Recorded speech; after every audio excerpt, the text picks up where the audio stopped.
Florida, Lisa McClain, chair of the House Republican Conference, House Majority Whip Tom Emmer. All right, two very distinguished people. Thank you to both of you. I appreciate it very much.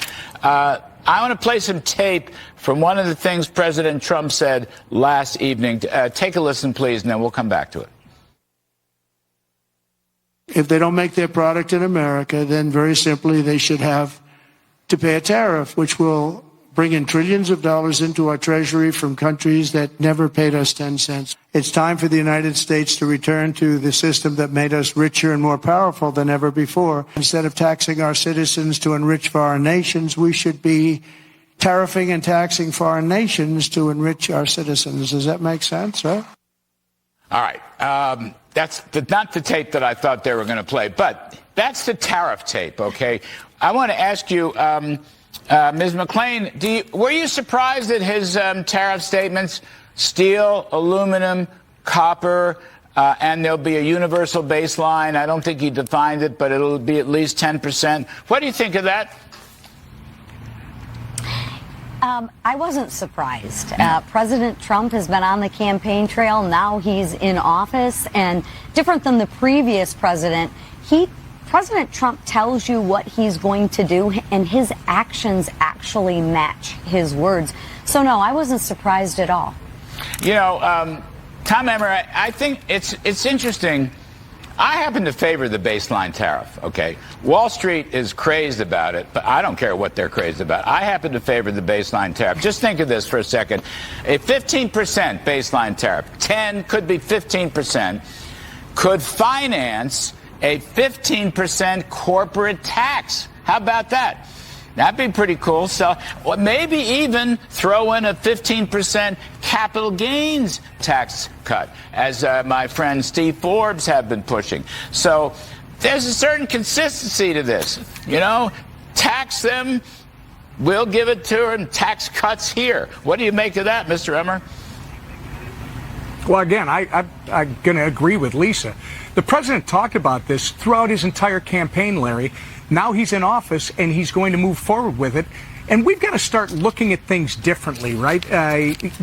Just because we've been doing something a certain way doesn't mean it's been right. And what this president has pointed out to all of America, which I think we all felt and knew, is that we haven't been treated fairly around the world. In fact, we've been giving away our market to people around the world with getting nothing in return. And Donald Trump is tired of that.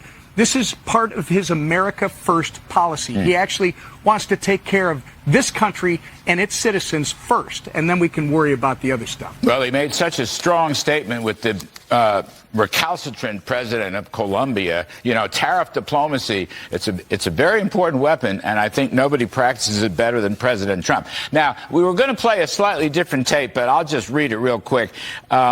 This is Mr. Trump again last night. I'm also eager to get to work with Congress on the largest package of tax cuts and reforms in American history. We got to get that done. We don't want to get hung up on the budget process. Whether it's one bill, two bills, I don't care. Now, I wasn't so happy about that line. I've been advocating, as you probably know, one big, beautiful bill. I really think that's what President Trump wants. I know that's what Speaker Johnson wants. Ms. McClain, Lisa McClain, one bill or two bills, I don't think it advanced the ball much. What's come out of this conference? Where are you on this subject of one or two reconciliation, tax and spending cut bills?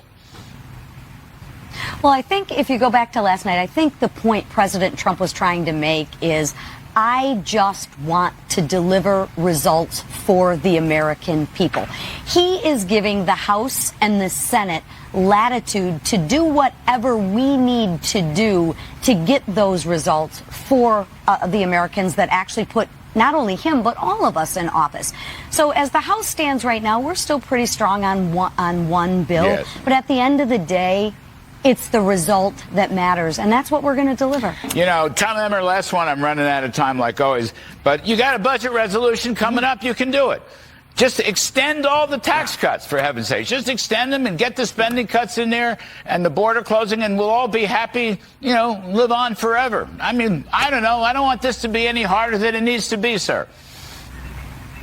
No, you're right, Larry. And look, I'm the whip. So you tell me it's one bill, we'll pass that. You tell me it's two, we'll pass that. Our speaker has made it very clear.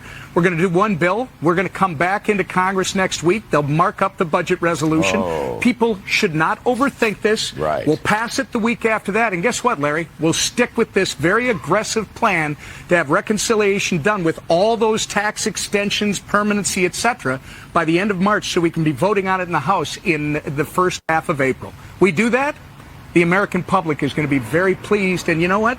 Donald Trump will have delivered exactly what he campaigned on. You know, Mr. Emmer, that was one big, beautiful riff you just did. One big, beautiful riff in favor of one big, beautiful bill. And Lisa McClain on board. Thanks to both of you for coming on. We appreciate it. I know you're busy.